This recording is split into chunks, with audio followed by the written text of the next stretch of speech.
Orang panggil kau sebagai apa? Abang ML, abang wrestling, abang bola ke macam mana? Memang ikutkan ada je 4, which is first kali paling tinggi ML. Yelah, ML tu dia ada spesifik lah. ML wrestling ML je. Oh, ML. Ni abang ML lah.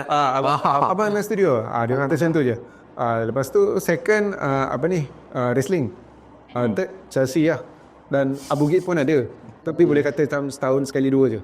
Selalu. Abang lama tak ada video kat Bukit. Abang dah tak buat YouTube. Kau tak tengok ML lah. Kau tak tengok wrestling apa semua. Tak. Saya tengok yang macam gadget apa semua tu je. Oh, jadi untuk personal branding tu kau lebih prefer orang panggil kau sebagai apa? Dan kau lebih, sebab kadang kalau orang panggil kau ML just umum.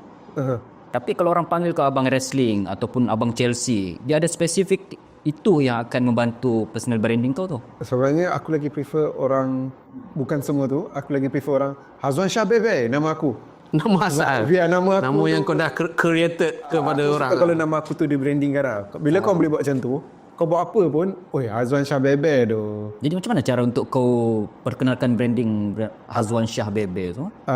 Aku tak tahu lah.